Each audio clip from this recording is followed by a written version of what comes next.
It's the night before your induction. I have to go. Dun, dun, dun. It was like that. It was like that. It was the night before your induction that you did not want, that you worked so hard not to have, right? So about a month leading up to, I guess 2 months before my due date, I started doing little things. I drank the raspberry leaf tea. Mm-hmm. I ate the figs, and I have Mm-hmm. been active my whole pregnancy. Mhm. I've been going on really long walks, like a solid 1-2 miles a day, Mhm. sometimes even way more. My blood pressure started creeping up, Mhm. around that time. And at first it wasn't a really big concern because it was only a little bit elevated, but it just kept going up and it never stopped. And then I started getting swelling, Mm-hmm. and it got to the point where the birth center said that they could not keep me there because I was Mhm. too much of a risk, because at Yeah. that point I was in the preeclampsia Yeah. state. Yeah. I started panicking and I started doing more things. Mhm. I did curb walking. Mhm. I continued doing, 2, 3, sometimes 4, 5 miles a day of regular walking. Mm-hmm. Which is a lot. It's a lot. Yeah, especially when you're 200 pounds Yeah. at that point. Uh-huh. And I did squats and lunges, and in a final act of desperation the night before, I did the castor oil cocktail, Mm-hmm. and that one worked.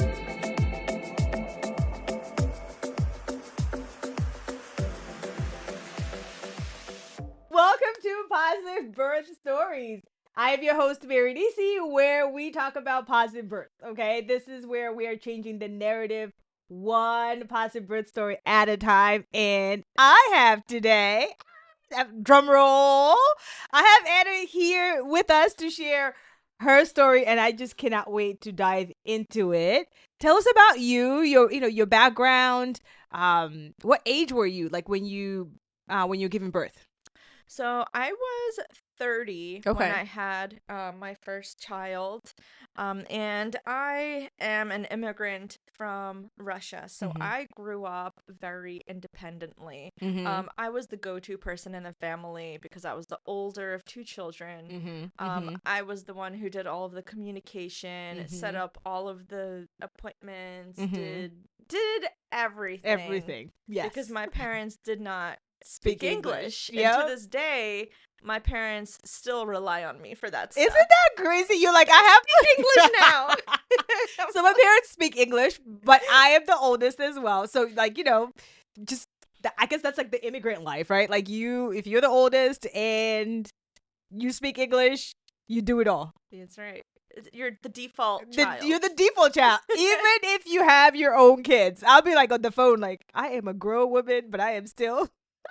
It's like, why am I making your appointments for you? For You should be doing that for me. I also have to make these appointments for my kids. And yeah. Okay. So tell us what did planning look like for you with your pregnancy? So, because of my background, Mhm. I inherently have been very independent, and I'm very quick to do further research before just taking someone's word and going with it, because I've learned that there's usually more to the story. There are usually a lot of nuanced situations, and it's not just clear cut. So whenever someone tells me an answer to something, I always look a little further You're into like, it. Tell me, let me find out more information. Because there's always more information, and the person doesn't always choose the right path for you. They choose the right path for them. They choose the right path in terms of liability. They choose the right path in terms of, financial implications. So I always do my research. So going into this, I had absolutely no experience in the medical field. I work in IT. I'm as far removed from medicine as I think you really could possibly be. That's fair. That's fair. So I knew that I had to do a lot of research. So I started reading books, and I read a lot of books. Do you know how many books you read? Easily about 20 pregnancy and birth books. Oh, wow. Easy. Because I remember when I posted them to give away after I gave birth, one of my friends commented on the post and said, girl, you've got to be kidding me. I'm like, nope. I was like, I had all of these and I actually read them all. And I read them all. I listened to a few podcasts as well. And once I gathered up, you know, on a daily basis, I probably put in like 2 hours of reading / listening to podcasts / other research. I think at the end of my pregnancy, I probably had like a solid bachelor's degree in this. That's fair. Honorary degree. Somebody give it to me because I just did a lot of work. But I learned that, you know, just as I anticipated, there are a lot of nuances. And this was between the people who I listened to, you know, the midwife podcast as well as the OB podcasts. I listened to both sides because I wanted to see a wholesome perspective. Got you. And all of the situations where people would choose a certain outcome, I feel like a lot of the times they were choosing it for their own benefit as opposed to the patient's benefit. So that's kind of what I gathered from a lot of the OB-centered podcasts and research that I've done. And a lot of the books, they explain to you when certain things are used. Like if you have to, oh my goodness, what is it called when they have to like cut into you to get the baby out? What, like a cesarean, or are you talking about episiotomy? Episiotomy. Like the book explains why it's used and when it's beneficial.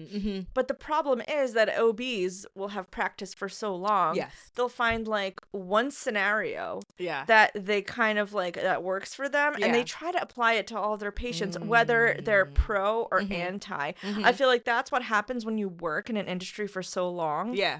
It's kind of hard to step back and apply something and apply all of these different things. There's so many aspects of the birth process. Oh, for sure. And it's consistently changing, too. It's always changing. But it's hard for these OBs to apply a certain, you know, procedure that fits the patient because they kind of look at the sum of averages and think what on average works best for the clients that I have personally experienced. And that's usually what they recommend and that's what they apply. And that's what I was seeing through the research.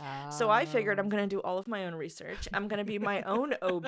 There you go. And I'm going to figure out what works for me. Okay. So going into it, I knew about the cascade of interventions. I knew that if I agreed to a Pitocin-based induction, I was skyrocketing my chances of a C-section. And I don't think I need to go into like the medical details of how the cascade of interventions works. Yeah. Because it's a pretty common one here. But that I just was trying to prevent that. And I had an idea from all of my research of how I wanted the birth to be. And I realized that most of the things that the body does, it does, like, the interventions are truly not needed. And there was one particular podcast episode that I listened to, and it was from a very experienced midwife. Her name was Gail, and I cannot remember her last name, but I can look it up later. Her name was Gail, and she delivered like hundreds of thousands of babies. Oh, wow. She had like a team of midwives. Gotcha. And one thing that really stuck out to me is that her C-section rate was 2 to 3%. And the C-section rate in the United States is 30%. Yeah. So from my perspective, she would only bring someone to the hospital for a C-section when they truly needed it. So I think that the 2 to 3% is what the true C-section rate should be. Oh, wow. So that shows you how many unnecessary C-sections there are. And it's kind of crazy. So I didn't want that. I didn't want that for my birth. I wanted to be well informed, and I wanted to trust my body and give it the opportunity to do what it's supposed to do. So I went in and I did the castor oil cocktail the night before when I was, in a state of desperation. Nothing else was working. And of course it wasn't working. I was only 37 and a half weeks along. I was not that close to my due date for anything to really work. That's right. And we know that, like, first-time parents, right? Like, the average when you actually go to birth is 41 plus. Yeah. right? Yeah. So yeah, not that people don't go earlier, but I think even just knowing that like 37 weeks can be full term, Yeah. but as a first time, Yeah. like, you know what I mean, as a first time mom, yeah, it's normally later. So I was totally doing this out of desperation because I knew those facts Yeah, as well. yeah. I knew that You the had average. read it. I knew all the facts, and I knew that I was working against the odds here, but I was still trying. Mm-hmm. But I figured if I throw enough stuff at it, maybe Something something will happen. stick. But yeah, I mean, I did all of the things. I did everything in terms of exercise. Yes. I did, the nipple stimulation. We Yes. had lots of sex. Yes. Like, and maybe it all came together. Maybe yeah. all of it played a little part, or maybe the castor oil just did the trick. But I didn't take a lot of it. I followed your advice. I took, what was it, like a tablespoon or something? Whatever it was absolutely disgusting. Wait, did you just take a shot of it? Yeah. Oh my god. Do not do it home. Oh, it was the worst thing ever. But you did say it was desperation. So you're reading books, obviously. You hired a doula because you called me. Yes. A longer story of how you found me, by the way, because that was hilarious. What else did you do, like, in preparation? You did classes? You had done classes, right, before we met? Class with you, but I didn't really focus on classes. I just did a ton of research. I didn't do a lot of, like, practice. I didn't really do the affirmations or the meditation. Yeah. For me, I'm not really that kind of person. I can't really practice something that hasn't happened yet. Gotcha. It just doesn't click in my mind. It seems silly. And I tried to do it once and I'm like, this is ridiculous. And I didn't do it again. So no, I did absolutely no practice. But 20 books is your 20 books, isn't that enough? It's a good start. What made you, like, get a doula? Because I was not your first option. I remember that part. No, you were not. And because you knew my first option. Yes. Yeah, you were the first person who I interviewed. Correct. So I was living in a Black community, and some of my best friends were Black, and not intentionally, but some of the podcasts that I was listening to were led by Black midwives and Black OBs. And so a lot of things that they were saying about, the birth positive movement and a lot of the disparity that the Black population is witnessing in their birth outcomes are specifically being attended to by Black birth workers such as yourself. So I was looking for someone in that community because I felt like I connected to that better than to someone who just works with people who don't normally have to struggle with those issues. Gotcha. So my other doula option was also someone who actually lived in my community in North Philadelphia. Right. I was gonna say, and you have a whole, like, if you're from Philly, you know that North Philadelphia, is, well, I guess is it changing now? Well, Philadelphia, it's predominantly Black. Well, Philadelphia is the blackest city in the United States. Yeah. Did you know that? Yeah. I did not. I knew that it was more than New York. I did not. Yeah. And that's part of why I love Philly. I'm like, Yeah. It's very diverse, but it's also the blackest city in the entire country. Right. And that's what you've been around, like, when you moved to here, right? Is that what you had mentioned? Yeah. And the neighborhood that I lived in was actually the town where Juneteenth originated. There you so go. It has a lot of really deep cultural roots. Got you. Yeah, so the other doula that I interviewed with, she was also from that community. Yeah. And when I interviewed with, like, I didn't feel uncomfortable with her, but I didn't feel like we clicked. And then when I spoke with you, I feel like we clicked. And then later I learned that you were an immigrant, and I was like, well, maybe that's why. Right. Is it the immigrant part? I think it might be the immigrant part, but it just, like, it felt like we understood each other. Yeah. Okay, we gotta talk about this a little bit. I don't think I ever told you this. Our phone call, because you and I only talked on the phone. We did. I didn't even meet you. I just talked to you on the phone, but immediately I was like... You did not... I don't know if you knew what I looked like. I didn't know what you looked like. No, I knew what you looked like. Okay. I think... I was like, I don't think she... That makes sense. I didn't know what you looked like. In our phone consultation, I don't know if you remember this, it was about an hour. I believe it. I don't remember it, but I believe it. And I got off the phone like, I don't know what happened. I've never talked to somebody that long. Really? And she just said, because I think you told me that you're like, oh, okay, so what do I do now? Like, you hired me after the phone call. And I was like, but you haven't met me. This was just the first part. I was like, I don't need to meet you. Like, I've talked to you for an hour. Like, we're good. It was like, I would never forget that. I was like, I have to tell her this. I would never forget that. So you normally meet people? What? So right, you're like, we need to. So what we do is we do a phone call, right? Like, Yeah. well, so we do emails obviously first, and then we do like let's do a quick phone call, and then if we can't see each other, we do like a Zoom. Like you see me, I talk to you, I talk to your partner, and all of this. None of that happened between you and I. You were just like, oh, okay, can I just pay you when you come for like the first visit? I was like, what just happened? We already told them about what happened the night before. Now it's the next day. Castor oil worked. Take us to the birth story. So I had an induction appointment at Cooper University Hospital in Camden, New Jersey. Which is not in Philly. Not in Philly, but I had horrible health insurance, and that was the closest hospital that was covered. That. And that morning I woke up, it was around 10 o'clock in the morning, and I felt like a strong kick and a pop, and my water broke. Yeah.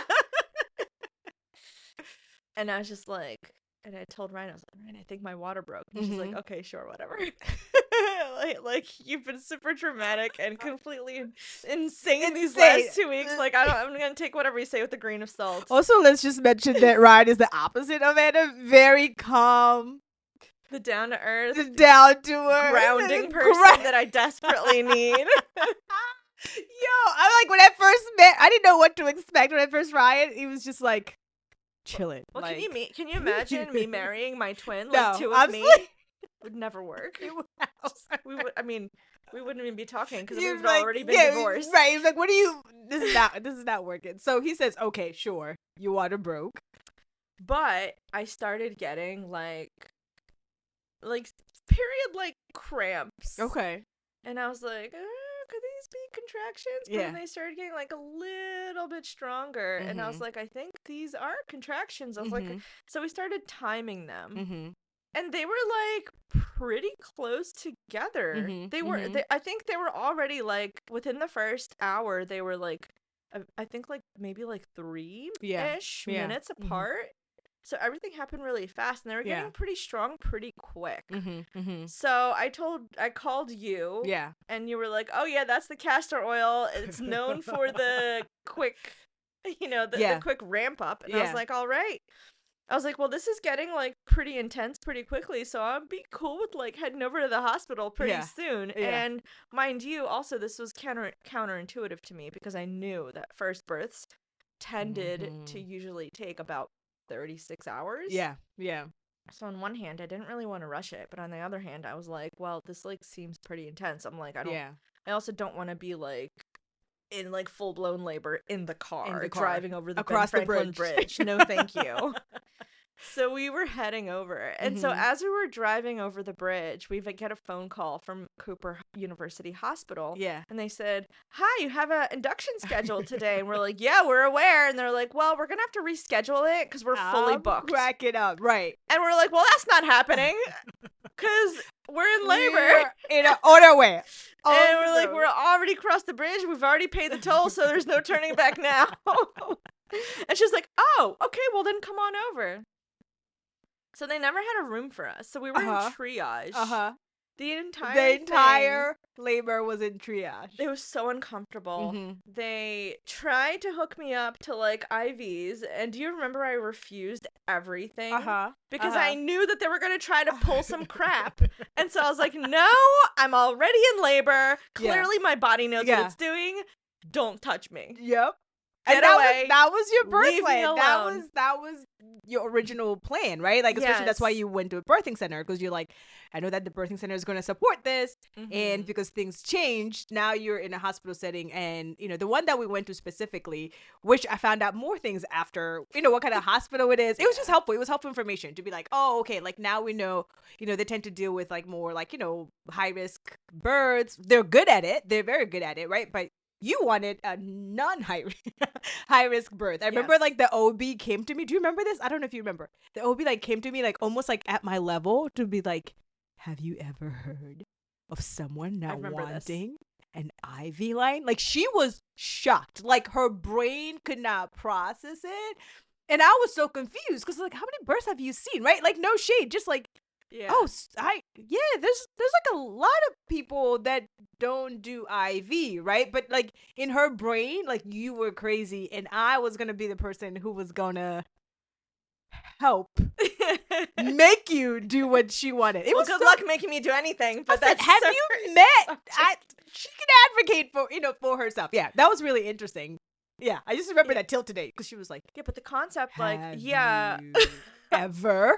I was like, ever? I didn't have an IV line for mine as well. I remember, I did have to like go back and forth with them.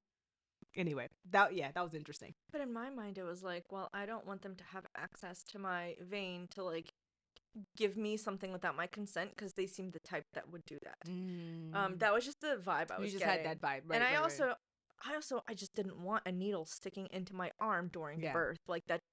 That's not the vibe I was going for. Yeah. And you didn't. So this is so interesting, right? We had conversation a while back with someone here in the podcast, and they were saying that they didn't want that, but they had bad veins. Like, and I was like, oh, that's deep. Wait. Do you remember that part where I told him I was happened? like, I have superior You did. veins? You Do you remember that? Let me take a second and share with you about the Doula Guide Bundle, something I created after 10 years of supporting families through pregnancy, birth, and postpartum. It includes the same step-by-step tools I use with my clients to help them feel confident, prepared, and grounded. So you can grab the full bundle or get them individually down below. How many hours were you? Do you remember that? Like how many hours you were in there? So I think it was around 10 a.m. that labor started, and I had him at 8 p.m. Right, which is crazy. Yeah, that's super fast. Really, really fast. But the thing is that I knew that first labors took a long time, so the whole time I was thinking, like, this, like, what I'm experiencing now is going to last another 24 hours. And I thought I was going to die. You did allow them to do a cervical check, correct? I mean, I don't remember if they even asked permission. I feel like that wasn't the type of place. But they were just like, oh, we need to do this. And I was like, okay, sure. Yeah. So, yeah, I mean, I guess I gave them, like, inherent permission for the checks. Right. It wasn't informed consent. Yeah. But that's okay. Yeah. But, yeah, they checked, and, you know, I was, like, moving pretty quickly. Yeah. And I mean, but the whole time I was very uncomfortable. It was a very small room. I had a roommate. Oh. The poor lady. Do you remember this? Wait. Oh my God, I forgot. Why would I forget about that? Oh my God. So it was triage, so you don't get your own room. That's right.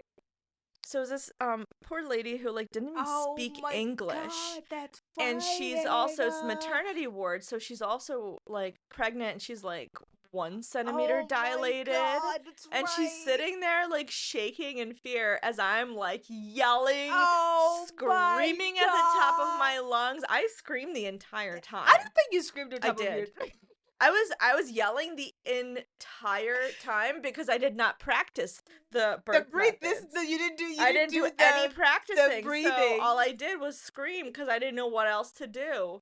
But I just feel bad for the roommate, really. I remember. Oh my God! Yeah. How could I forget that? But it was really such an uncomfortable setting, and you know, just knowing that someone is there. Yeah. You couldn't really move around. We tried the movement. Yeah, because they still had me like had me hooked up to like the baby monitor, and it wasn't wireless. Right. It was like connected to this thing. I remember I tried taking it off a few times, and they were just like, "No, you're gonna have to leave this on. You cannot take this off." Yeah, but you know, in retrospect, I don't think it's wrong that they wanted me to keep it on because I did have preeclampsia, and I can understand why they wanted to monitor the baby. So I don't think that part was wrong. That one I'm okay with. The IV portal is the one that I really didn't want. They wanted they were saying it under the guise of wanting to make sure I stayed hydrated. And I was like, well, I have a water bottle right here.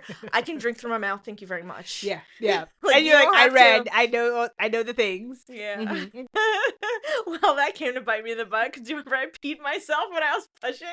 And then my husband was like, oh, you could drink yourself, huh? Well, I was afraid to go to the bathroom the whole time during labor, too. Like, I was just so uncomfortable. It was really that, yeah, it was pretty unfortunate that we ended up in this room because they were full, right? And again, this is some of the things that happened in labor room. Like, we had zero control of that, right? We couldn't control that. They were full. They had no rooms at all. And I think I remember at a point I was like, we're going to have this baby in this room.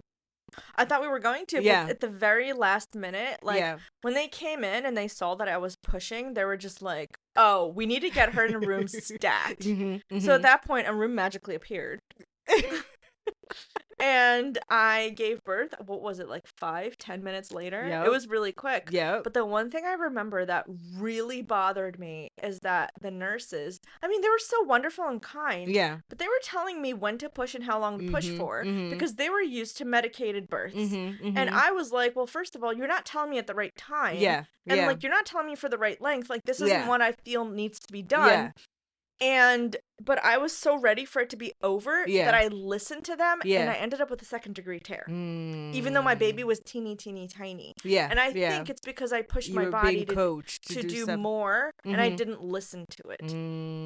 So that part I was a little bit peeved about because I wish, like, if they had just not said anything and just let me, you know, birth, I think I would have skated by with a more minor tear or maybe even no tearing at all. But because they made me make it faster than it was supposed to be, I think that's why I ended up being a little bit injured. So that was a little bit annoying. And then they gave me a Pitocin shot after the birth to, you know, expedite the uterus process. That part I was also a little annoyed about because I was just like, why don't you, like, let my body try to do it on its own before you do all this extra stuff? And that's just like a, you know, a routine thing that they do. And unless, you know, and I've had, you know, folks who have had like conversations ahead of time, but still got it. And, you know, it tends to be tricky. It tends to really be tricky with routine things that are done, specifically in a hospital setting. Like, you have to have those conversations earlier and you have to hope that they're going to, you know, like, it's really interesting. And I think that, like, even doulas find themselves as we're advocating for those things. Like, it's sometimes you just don't even see that something happened, right? Because the room when you're pushing, there was, I don't know how many people were in that room. You had the nurses and I don't know, it was like a full room. It was a full room. It was a full room. But I remember saying no to the Pitocin shot. Yes, you did. And they still said, well, you need it. We have to give it to you. And at that point, I was so worn down. I was like, okay, fine, whatever. And then I did my research later. And of course, they did not need to give it to me. And I was so upset about that for quite a while. Because I was like, that was so unnecessary. Did it harm me? I don't think so. But it was just the fact, that I told them no, and they still insisted. And in retrospect, I didn't need it. Like, it's my body. I told you no. Like, if my body's having a hard time with, you know, the process, then fine, sure, but like, give me a chance. They didn't give me a chance. They didn't give you a chance. That annoyed me. Right, and that was when we went back. I think I remember some conversations you and I had afterwards of kind of like really trying to figure out what this hospital was specifically, right? Because it was across the bridge. It was a different state. That was my first time that I supported birth there, and we were at what when you transferred? How many? It was late in the game when you transferred to there, and I think I remember going. I think as a doula, that was kind of like. That was hard for me to be in that space because I was like, I think I don't have enough information about who you all are. And it was after the fact that I was like, oh, this is who you guys are. You guys are like a high-risk hospital. I don't know if this is true till today, but that's what we had found out later on. I believe it is. I believe it is a high-risk hospital. And I transferred when I was like 37 weeks to them. It was really late in the game. It was like literally less than a week before I actually gave birth. So, I mean, I don't know. But the thing is that because they were high risk, so the birth center, they wanted me to get an induction that same day when I was 36 and a half weeks. Because they don't deal with high risk situations. So to them, my situation was like a really big deal. But once I transferred to Cooper, because they see situations like mine all the time, they didn't see it as that big of a deal and they let me go to 37 and a half. And so that 1 week that 1 week gave me made a time to do difference. something about Wow. it. So Yeah. I mean, in the end, I'm glad that I went there. It did work out. Yeah. I just wish that they listened and like kind of gave people a chance to do what their body is naturally supposed to do before forcing things on them. Yeah. And I feel like that's just generally the motif of everything birth related. Like I feel like most places don't give you the chance to let your body do it. Wow. Yeah. So you had your baby unmedicated, because we missed this part of where.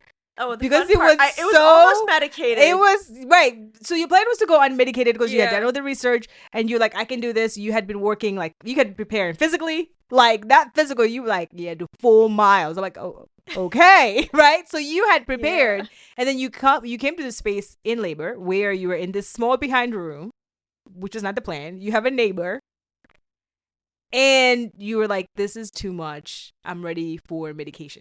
So at first I said no to the IV port because I was like, I'm gonna have this unmedicated. Yeah. Like I'm not gonna take your stupid, like epidural shot. I don't need it. Yeah. Like that's not I'm me. good. I'm stronger than that. Yes. Like I'm not like all these other people. Yes. Well, go figure. So later on, once the contractions were like really strong, and like I said, I didn't realize I was so close. I thought because it was my first birth and being reading up on it as much as I did, I expected this whole process to last at least 24 hours. Yeah. And the fact that I was only about, 6, 7, 8 hours in, I was like, well, if this is what it's going to be like for the next 12 to 24 hours, it's like, I'm going to need that epidural. Yeah.